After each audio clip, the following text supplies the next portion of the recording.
All righty. Excellent. Excellent. We all set? Beautiful. All right. So with me today, two super experienced people are going to share a bunch of their career history, what they're working on now, and we're going to go through some specific marketing trends and topics that we see, hitting the global marketing landscape 2022, 2023 and beyond. Before we get into that, if we could just get a quick little introduction to each of you individually, and Lorena, we'll let you go first. So Lorena Morales, you are, maybe tell them what your role is. Okay. Well, my voice seems a little more intimidating in the mic, but everything is fine. Lorena Morales, Director of Global Revenue Operations for JLL. Currently, I run the 8 regions that are more profitable for the company. So that means APAC, EMEA, and Americas. So what that means is that my schedules are terrible. But I'm very happy to be here. I'm very happy to be talking about all types of things. Some of them are going to be surprises. So looking forward to it. Excellent, Lorena. And JLL, for those who aren't aware, what's JLL? JLL, it's a real estate company. So we manage properties, we manage investor centers, we manage pretty much we have around 12 different products that I'm still not familiar with. So please don't ask me on the Q&A because I'm not going to have the answer. But it's a real estate company, one of the biggest ones in the world. It's also known as Jones Lang LaSalle, for those who don't know it. So that's JLL. Excellent. Thank you. Graham. Sure. My name is Graham Vosberg. I'm proudly from Buffalo, New York. I work for Kickfurther. So Kickfurther is the world's first inventory funding platform. What that actually means is we're a small business funding provider for the most part. And really thrilled to be here. Thanks for having us. Excellent. So both these two panelists have traveled a distance to be here today. So we really appreciate you coming and sharing your insights with everyone here live and obviously all the people watching online. Before we kick into some of the topics we're going to be talking about, just so that everyone here can get to know you and understand a bit about your journey, would love to know, what was your first ever job? Not marketing, just your first job. My first job was, I don't have a funny story, I don't have a funny job, but I was actually a lot into helping people because I feel my life has been filled with opportunities. So I wanted to give a little back to society. So I actually worked as an HR manager for Oxfam GB, which is one of the biggest NGOs in the world, but I was working back in Mexico. Oh, by the way, I'm Mexican. For those who haven't noticed my accent, I am Mexican. But that was my first job. Nothing funny, but something very fulfilling. I was there when the Chile earthquake hit, and I was in charge of training the firefighters that were gonna go there and the teams that were gonna go and help people back in those days. So very, very fulfilling. And then I ended up doing something completely unrelatable today, but that's life. It takes you to fun paths. What about you, Graham? My first job, I was thinking about this, peek behind the curtain. Russ told us to kind of think about what we're going to be, what our first job was. And so I was thinking about it this week, one of those things that you think about in the shower, one of those background things that you just have to fill in as you're living your life. My first job was 19 years ago. I worked at a summer camp. I was a summer camp counselor. And again, no tie to really marketing or communications. My main role there was just reminding preteen boys that you do need to start wearing deodorant. Summer sun is pretty hot. It's unpleasant for all of us. Yeah, excellent. We've got a preteen boy at home. We're constantly reminding of that. So that's very important work. Now, I'm just curious. So I am a big fan of, the scenic route to where you're getting to in terms of career-wise. There's a book, David Epstein, called Range, which I'd highly recommend, which talks about, how journalists can accelerate their career later in life by taking just a scenic route to where they're going. But what was it specifically, either your first marketing role or the first time that you thought, okay, I like that. That's something I'd like to do? I'll say both. I think my formal education was in product. So I realized that I did know how to create any type of product or service, but I didn't know how to sell it. So I was super, super clumsy on selling stuff. I came to the US to do my master's degree, and my actual job was actually as an account coordinator for an architecture and how do they call it? Architecture and real estate, I guess, firm doing films and renderings and all these type of things for developers. So it was actually super fun. It was one of my first very creative jobs because I used to run the creative team. I have worked with designers all my life. I am a designer myself, or so-called designer. And that was my first job. That's how I understood that marketing was my path, because my job was to open the market for the West Coast, because they didn't have any presence here. They had business in Shanghai and in Singapore and in all these super cool places that I never got to go. But my job was to open the market in Los Angeles, Seattle, San Francisco. So that was my first marketing job, and that's how I started my career. For me, it was, my background's in journalism. So I went to school for journalism because I loved to write. And when I finished my journalism degree, I was like, I'm not ready to grow up. So I went back to grad school, and so I went for marketing communications. And when I was doing that, like, it was a combination of a couple of things that made me realize I love writing, but I like doing it in this other way. Like, one of those things was back in the day for Facebook. If you were like going to college right when it was first out, raise your hand, did you ever like take a camera out and then you'd go like upload the photos like the next day? So I loved doing like all the captions, and I would just like, write what I thought were funny or clever things. And I didn't do it all the time, but like it was sort of like a drop when I did it. And I loved, and I got into copywriting when I was in grad school. I read Hey Whipple, Squeeze This, and I just loved the idea of being clever and taking, a common idea and turning it into something that was a little more compelling. And so I, tried to get, all that I wanted to do was get a job in copywriting. And so I went from, grad school into actually PR and brand marketing at Fisher Price. And so there I did a little bit of kind of a gopher and did a little bit of everything. But on the PR side, I would be there when we had a couple of recalls, and I would answer the phone from NPR or CBS News and send out the press release.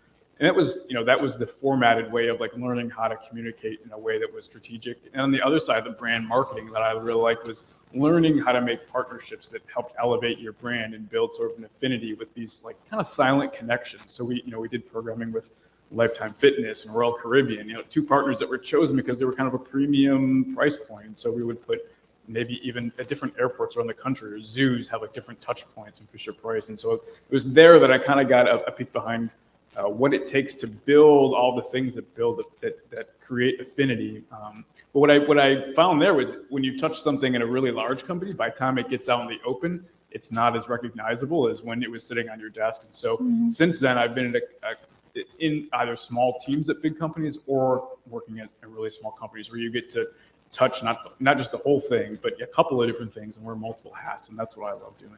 I'd love to touch on that a bit more, because you've both kind of inversed in terms of your career. Like, you've gone from a massive big multinational to a startup, which you're growing quite rapidly, and then you've gone from startups into a massive multinational. Could you just talk briefly just around the mindset shift of Lorena first going from that, really quick, agile. I love what you said then, Graham, about the concept at your desk compared to what actually came out the other end of the machine being very different. That's something that you have to be getting used to, I imagine, or? Not yes, kind of yes. So when I graduated from the first master's degree, I understood that San Francisco was the hub of the hyper-growth companies and the startups and all these super interesting companies. And so I was depending on a visa, and so I had to be a little promiscuous with my work, and I moved different things. Yeah. Okay. It's the Spanish on me. But I had to change jobs quite often in order to stay in the country. But what I thought was a mistake, because in Mexico that's really frowned upon, ended up being the best thing that ever happened to me, because now I know how to run organizations, anything from 4 employees all the way to a 90,000 employee company, which is where I am today. So funny what you were saying on that we are the invert, because yes, for me, the speed that you find in a startup was a feeling that was not comparable to anything. To today that I am in a public traded company, where even translating documents takes me 4 months, or like just to find the right person to do something takes me 3 weeks or takes me X amount of days. So I think it has taken a lot of patience on my side to say everything is going to be okay, everything is going to be like, I'm still going to show value to the organization regardless if I don't show that value in 2 weeks. Now the name of the game now is show value, but show intentionality before and foremost. And that value, I told my manager, like, you do realize that my function is going to bring value probably by 2025. And are we okay with that? So having those conversations, I think, is what has allowed me to make that transition from startups to a public traded company. I don't know, for you, how's it been, or how is it? For me, I wouldn't do it any differently. So in transparency, I didn't actually seek it out that way. So when I was leaving my last company, which was Hearst, which is an incredibly old, established media company with a lot of different touch points, I was really hesitant to actually join a smaller, well, at least a startup, because I was afraid of, like, what if they run out of funding, or what if they, these are just people who have an idea. They're not necessarily great at, budgeting, and they may not have like the perfect long-term vision. But luckily, I'm actually surrounded by super brilliant people, just many fewer of them at a smaller company. And so it's for me in my career specifically, every year that I'm at a startup, I feel like it's a multiplier more of like, 1.5 or 2 years that you'd work at a larger company, because you're exposed to so much more. And so, especially when I was taking a really siloed skill set, I was running a search team that ran search ads for companies across the US and UK and Australia.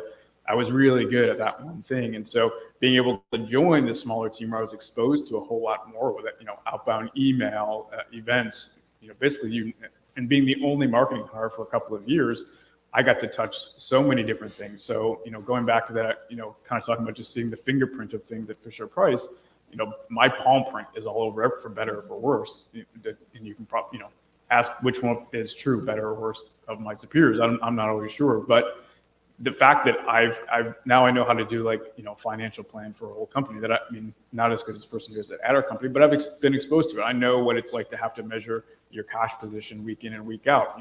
I understand what it's like to plan backward from, like, really critical KPIs when you have venture capital that's, like, really looking for hitting this bar or, goodbye. And so for me, I wouldn't trade it for anything. Yeah. Awesome. All right, well, let's get into some of the insights, the digital marketing insights we'll be talking about. We'll be hitting on RevOps. Lorena, you're director of that globally at JLL. So we'll talk a bit about that. We're going to move into B2B branding. There's a big conversation around, for anyone who's on LinkedIn, around demand gen and lead gen as well. So for B2B, we'll be hitting on that as well. But revenue operations, RevOps. It seems like a buzzword that lots of people might be seeing. Lots of people might have exposure to it, might not. But could you give a bit of a definition? What's your definition of RevOps? Very, very hot topic. First of all, who has heard in the audience the term revenue operations? Raise your hand. No one. No, So we've got one in the back there. Okay. Well, that speaks to what I am going to talk to about. It's a fairly new concept. I was the VP of marketing for a consultancy that was doing SaaS revenue operations as a service for SaaS companies. So I learned first of all, it's a methodology. So I learned the methodology and then put it in practice. But what is revenue operations? Exactly what it is it has different components. When we talk revenue operations, we need to talk customer centricity, number one. If it doesn't have that element, it's not revenue operations. It can be sales operations, it can be business operations, it can be marketing operations, but it's not revenue operations. Second thing, revenue. Of course, we all want the money. So the organizations that we are running are not charities. So the main focus of revenue operations is to achieve revenue growth. How do we do this? By identifying the gaps or the revenue leakages in the entire sales cycle in order to fix it, and then align the teams that are customer facing. So marketing, sales, and customer success. A lot of people have different flavors of revenue operations. So for example, some others think about it with finance, for example, like finance needs to be in the equation. Some others say, and what about product? Well, in my own definition, what I've seen is that regardless of the flavor that you pick, you need to match your marketing efforts and your sales journey to the customer journey. If you don't do that, there's no way that you're going to do revenue operations, because revenue operations touches systems, touches people, touches technologies. So what I mean by that, if you do an effectively good roadmap to revenue operations, you're going to be the person in charge of, so this is, for example, my day-to-day, making sure that your CRM connects to your marketing automation system, that your marketing automation system connects to your content syndication thing, that your content syndication thing connects to your data automation, that your intent data is connected. So all of these kind of movements that generally don't talk to each other, revenue operations is ideally the department that takes care of that.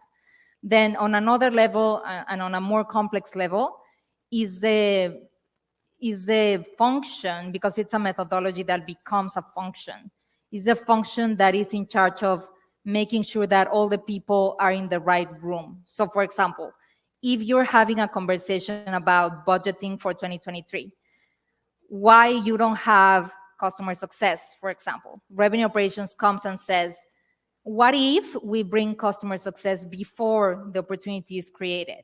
And how are we going to budget for that? And how does that impact our sales quotas, for example? So it's a very fun space to be in right now because it's fairly new. We get to define it, or I get to define it at JLL. A JLL is the first position of its kind. They are a 250 years company. So of course, revenue operations was, wait a minute, where are you talking about? And but I've been doing these for 5 years. We helped SaaS companies, as I was saying, moving from legacy operations to revenue operations, if that makes sense. And so revenue operations is many things, but those ingredients that I was talking about is what mainly defines it. And then having revenue as your North Star. I can answer more questions after this, but that's kind of the overview. A question for you. So you talked a bit about previously when you were doing it at SaaS companies, you know, hyper growth type companies, and then at JLL. Is it the same methodology? And what, in terms of like the challenges in trying to apply that at JLL? Oh my God, hell no. I wish it was the same and that I had my playbook and that I was like, this is a recipe to follow revenue operations. Unfortunately, when I started revenue operations, it was 2016. All the way moving forward to today, there's no best practices around revenue operations because everyone is doing it differently. So to answer your question, Russ, is it the same? It's not, because for example, right now, I don't touch sales operations. I wish I was, but it's a 90,000 plus a brokers organization. So just finding the sales operations motion, it's a challenge by itself. It should touch sales operations, marketing operations, the operational teams? Yes, it should. Like I should be in charge of compensation models for the sales teams? Absolutely. Am I ever gonna touch that at JLL? No. No, because it's run by finance. And in an organization of that size, finance is very protective on like how they do things. So I think that's the beauty of revenue operations, that you practice it and apply it in a certain way for a certain company. But then if you move industries or sizes or even product lines, it changes. It varies time to time. And also the other thing is that what I used to believe, one of the main things about revenue operations is how do you break silos? In organizations, we see that marketing doesn't talk to sales. Sales doesn't talk to product. Product doesn't talk to marketing, back to marketing. Nobody talks to customer success because customer success didn't have a seat at the revenue table 5 years ago. And so all these things, revenue operations is supposed to come and say, you know what? All of you are in charge of the customer. Everyone should be obsessing about the customer. At JLL, since it's starting, I am in charge of marketing operations, and that's it. And I'm trying to align those teams globally for now. If you ask me this question in 10 years, most likely I'm gonna tell you, finally, I got the relationship with sales ops, or finally, I got the relationship with customer success ops. Yep. right now it's very new. It's very, very new. How interesting. Graham, like we had one person in the room who has got some familiarity with RevOps. Both you and I have mentioned that's not our area of expertise, clearly. What sort of clients do you deal with? So it currently Kick Further services small CPG brands. So what Yep. small means so many different things. Enterprise is gigantic. So your Salesforces, your Nikes, Apple. Kick Further serves, like if you guys were to open up Instagram and scroll through some of the brands that are selling you shoes, clothes, some of vitamins, those are the types of brands that Kick Further serves. So brands are from between about $1 million in revenue up to about 30 or 40 million in revenue. So Yep. a lot of small businesses, a lot of small teams. So not a lot of RevOps people, I imagine, within those businesses.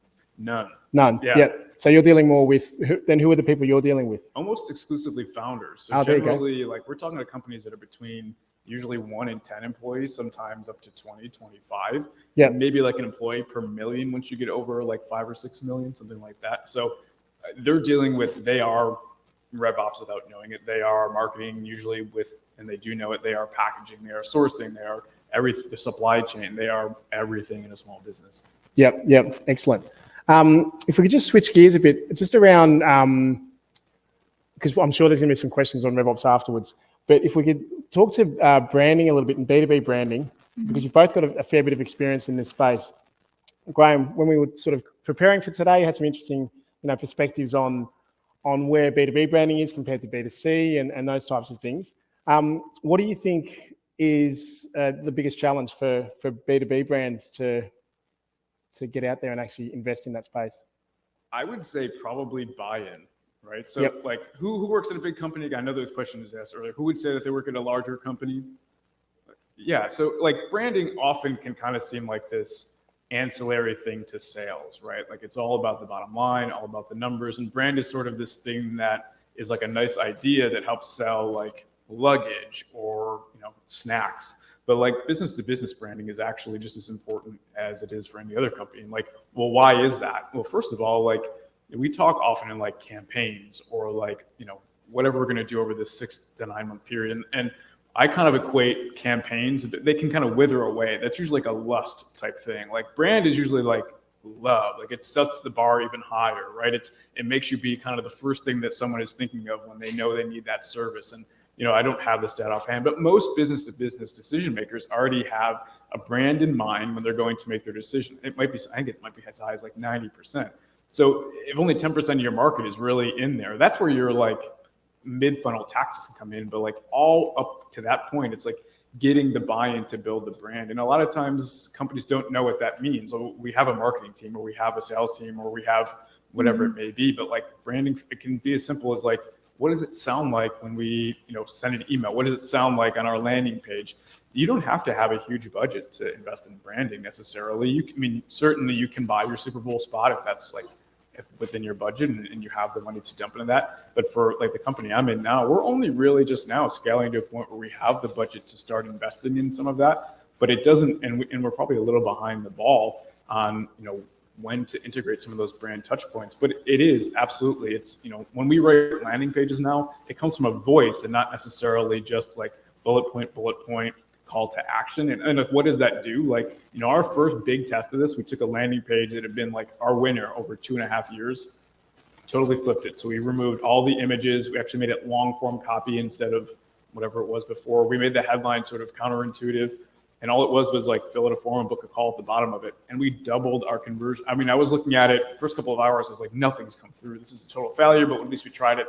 Come in the next morning, our conversion rate goes from like 5.5 to 11 on that. And it's like come back down to earth a little bit. But ultimately, that was enough proof for us to, or especially for me, to go back and say, like, if we send out that direct mail, it doesn't have to be super stuffy the same way that like all the student loan consolidation email or letters you get or home refi, stuff like that. Like, people like talking to people. Like, go figure. It's okay if you sound like a human being. And in fact, like, I would actually say it's better for you to sound like a human being. And sometimes it can be harder to sell that, like, just simply because, like, how do you tie a lead to what it sounds like in your marketing? How do you tie a lead to like what that like creative looks like versus what it was before? And so that can be kind of the hard part to get, like, especially CEO buy-in sometimes, because if it doesn't, they're like, if it doesn't make dollars, it doesn't make sense. Well, like, it might take a little longer. And like, to what you were saying about RevOps, like you were upfront about the fact that it was going to take a little longer to return that investment, and like kudos to your leadership for like taking the leap of faith in that, because that's not always super easy for leaders to do. Lorena, so you've been Silicon Valley for a decade, is that right? A little more, yeah. Yep. So they must be like, it's the tech capital of the world. They must be like way ahead when it comes to B2B branding, yeah? They are, that's a punch to my heart, because I also happen to have as a hobby branding agency on the side, because my formal education is in strategic design thinking and like these things that are more creative in a sense. And soon I learned that almost all my career where I was working with startups, the founders were precisely the ones that were saying like, go to Fiverr or to Fiverr or whatever it's pronounced, pay like $25 for a logo, put it in the website because the investors are asking for something fast and they need to see a website right now. And for me, it was so heartbreaking to see that, because I believe in good design, but the good design that it's not only about the graphic design, it's not only about the logo, it's not only about the colors. Of course, that's going to help you, and of course, that's going to enhance the brand. But ultimately, what we are seeing, like, it's not a coincidence that Airbnb rebranded 2 times. It's not a coincidence that Uber has rebranded 3 or 4 times. It's not a coincidence that DoorDash did the same. Why? Because they didn't do it right from the very beginning. And so a brand, as Graham was saying, is the combination between the tangible things and the things that are going to make you remarkable and sticky in people's minds, and the things that are intangible, on like how do you talk right now at a conference to your prospects and your current customers. That's branding. How do you transfer your cultural values to a phone call, to an email, to the things that your sales reps probably don't even care about? All those things are branding. Like, how do you convey your messaging in the right way at the right time? That is branding. The marketer that tells you, I don't think no one is ever gonna say that. But if you find someone that doesn't care about brand, or that they think brand is just a logo or some beautiful colors, please run away. Run away, and as fast as you can, because that's not a real marketer.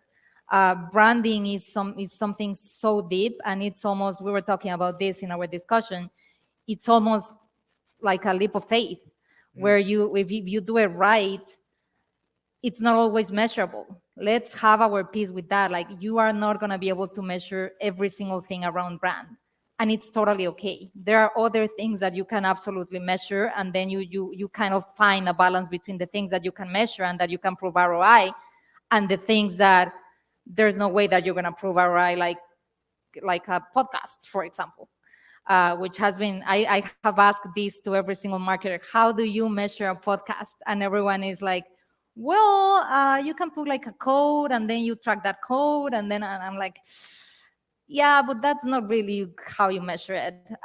So anyways, yeah, Silicon Valley is unfortunately the king of bad branding, and also the king of really good branding. You also have brands that have done it fantastically since day one, and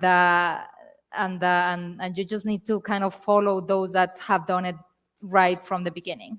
Yep. And one thing there, I mean, sometimes it can be hard to like get just get the budget, the line item to cover some of that stuff. But like the phrase I go back to like time and time again, like if you think good design's expensive, wait until you see how much bad design costs. And you can say the same thing about, I mean, if you think a good brand costs something, wait and see how much a bad brand will cost you over time. Mm-hmm.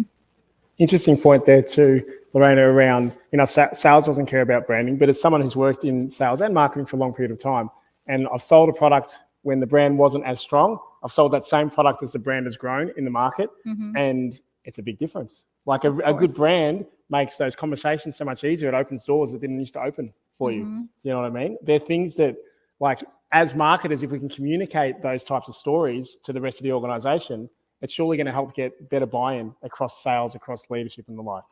I see it today at JLL, where when they hire me, they told me, like, what do you think? It was more like an assessment, and they asked me in the interview process a little bit about my consulting experience.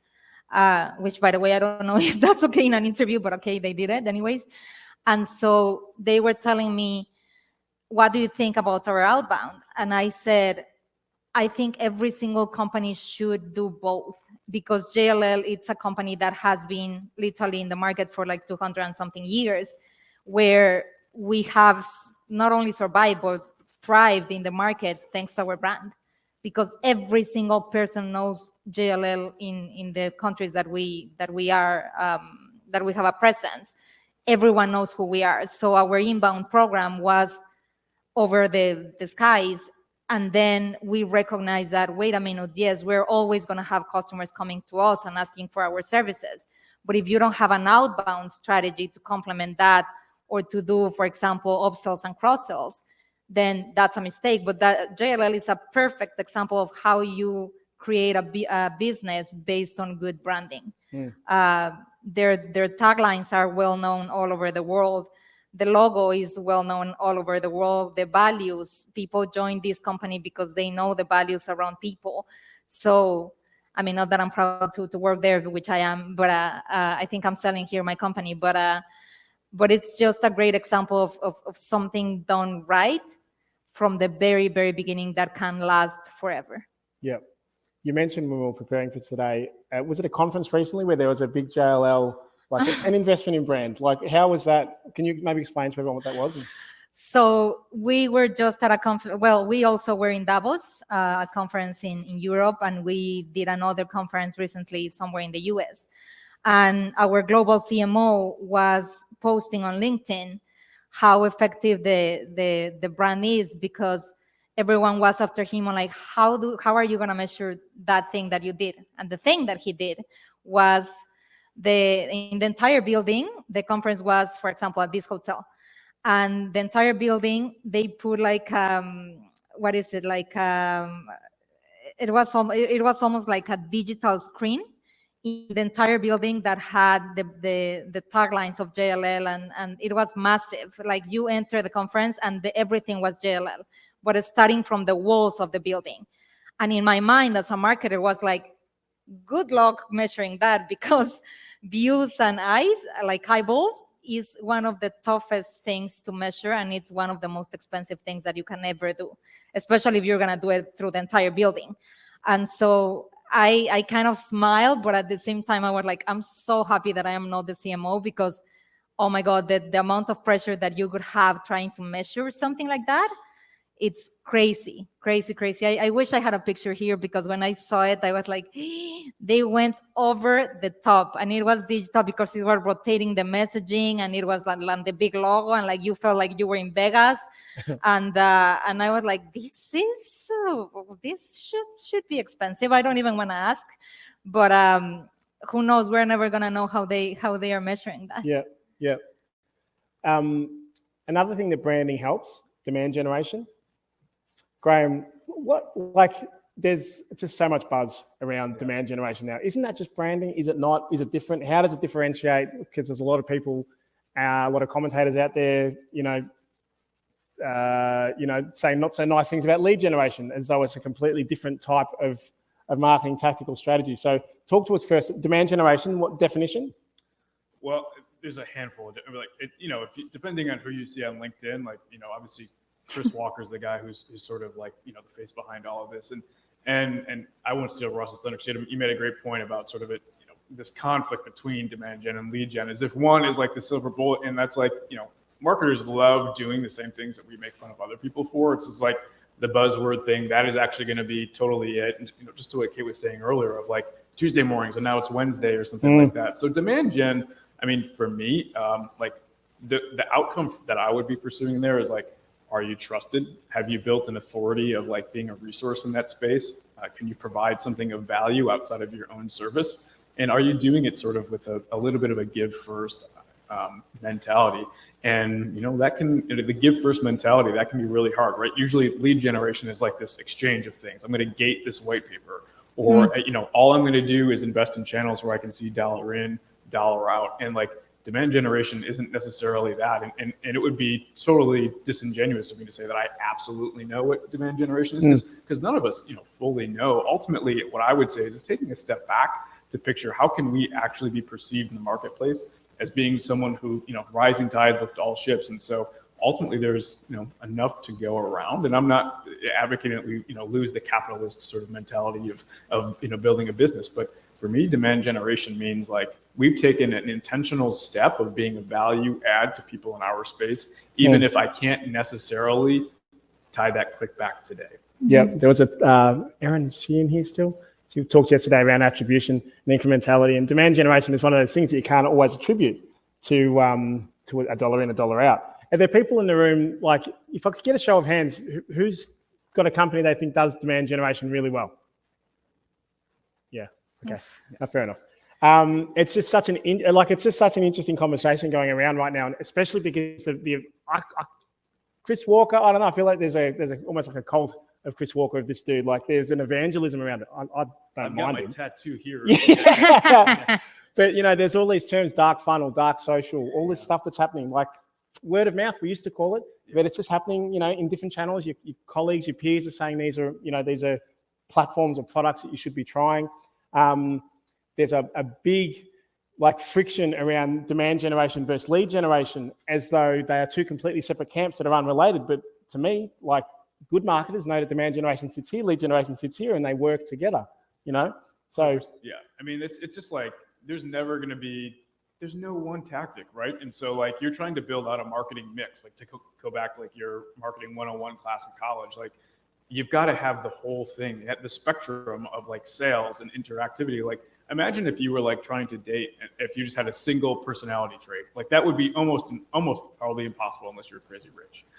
You just wouldn't be successful. But that's the whole idea behind demand generation versus lead. And you said it best, you get a bad rap now if you're lead generation is still important because people are no, that's you're trying to exchange things. Yes, I'm in a business. I'm ultimately trying to make some money. There is at some point someone will have to make a decision as to whether they're going to use my product or not. Yep. Lorena, do you think is demand generation, is there anyone at JLL that has that within their title, or is that something that is spoken about within JLL? It's very spoken about because I think for me the part of the definition is creating this feeling of wanting that thing. Yep. And it's a feeling, right? It's like you see a freaking iPhone, you want the iPhone 13 because you want it, even though you can have the 12 and it works exactly the same. And I talk by experience, that's demand generation, creating that feeling of I want this right now, and I have been shown the resources in order to be educated enough to want that thing. So at JLL, I think the differentiation is some of the departments and some of the regions, it can become a numbers game, because in some regions it's just, you know what? Marketing needs to prove value. Let's create a bunch of MQLs, pass it to the sales team. The moment that it's an SQL or an SAL, then we've done our job, and that is lead gen. And so for me, it's depends on the region, right? Americas does it pretty well. EMEA, so APAC depends. So for me, it's not one or the other, as we were discussing. Is you need to find the balance between. And I was saying this in our call, you cannot do lead generation if you haven't attracted to your channels, your audience before, and that is demand generation. How do you attract people to be ready when you are ready? So, well, actually it's the other way. You need to be ready when they are ready to buy. And so that is demand generation, and one can't happen without the other. The other important thing is lead generation. It started back in 2007, 2011, 2009, where we didn't have the tools that we have today, where your only job as a marketer was build lists as fast as you can, send those to sales, and pray to the gods that someone is going to convert. And back in those days, yeah, of course, marketing was but I did my job. I sent you a million MQLs. Well, yeah, but they were shared leads. And that's why the entire sales and marketing alignment problem started, because you were sending trash to sales. Of course, they were going to get mad at marketing. So every time that I talk about this, it's like, Lorena, how do you fix sales and marketing alignment as part of revenue operations?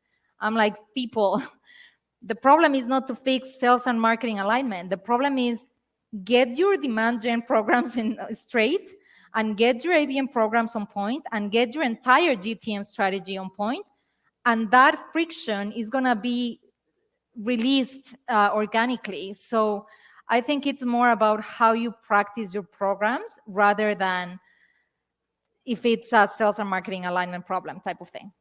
Well, like functionally, like what does that look like? So one of my jobs is to like make at the beginning of a quarter or the year, like set out what we think each channel is going to deliver to us and report back and like set targets. And we're, coming up at the close of the quarter. And so we're actually totally on pace for our revenue goal, but we're way behind on MQLs. And so like an old school institution would, and which we kind of have a little bit in our leadership. I don't mean that like in a bad way, just like there is a shift in like how to think about it. But like, so their question is, how can we be so behind in MQL? It's like been such an important measure of our success throughout our history, but but we're hitting the bottom. Well, like not every MQL, to what Lorena says, is created the same, right? I would rather have 10 really good things that all the way come through the pipeline versus like 100 that like suck, right? Like there's what value does it provide? And like, if ultimately, like if you have like a bonus plan or something, like it's, I delivered all of these leads. Well, our company didn't grow at all. Well, again, like did you provide value to your company?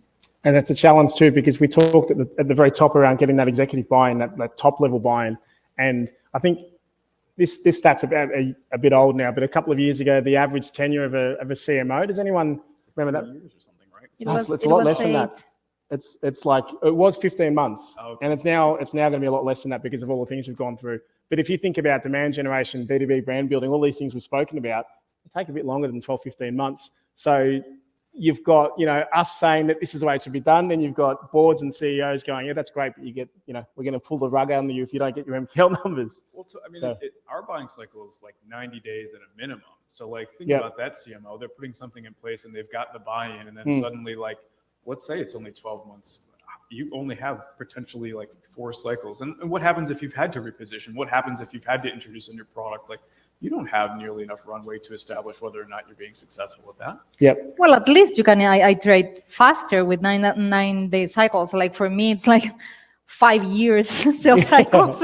Like for me, trying to prove that revenue and trying to tie those marketing activities to revenue, it's a tough job. It's getting me sweating because you practically you have to wait and wait and wait and wait in order for that revenue to come, or like hopefully that close won opportunity to appear in the CRM. But at least in your case, you can iterate and you can change things fast. For me, I need to be patient. As I said, there's no other thing for me. Up and wait. Yeah. Well, I mean, and before this, I was doing mostly B2C, which was like whether it's a pizza or a T-shirt, it's like click happens, usually sale happens in like pizza, hopefully like that time, like shirt, like within 7 days usually, right? And like so to obviously not 5 years, but like 90 days is still like we change everything. Like okay, we have some initial signals of success, but then I've got to wait for my sales team and I've got to wait for everything else to process through. Like you really have to make sure you have buy-in, or else like you're just gonna be walking on a bridge that disappears at some point. Yep. Cool. Questions? Love to throw to the room. So we've got just a couple more minutes before the next panel, and we've gone. We're doing good on time. But any questions? We've got the orange mic there. If you'd like to talk RevOps, B2B branding, demand gen, lead gen, anything at all.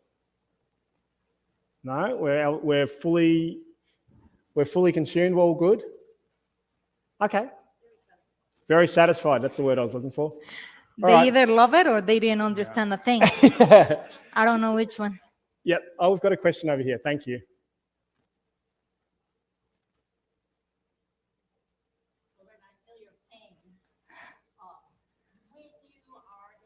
Situation where you have to be patient, and also where you're not necessarily, you're kind of kept out of the loop of the decision making.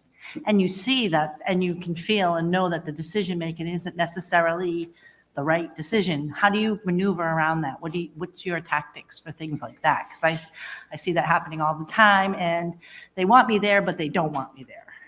Yeah, especially with revenue operations, this is a funny story. the person that actually hired me left me like 4 months after, without anyone else believing in revenue operations.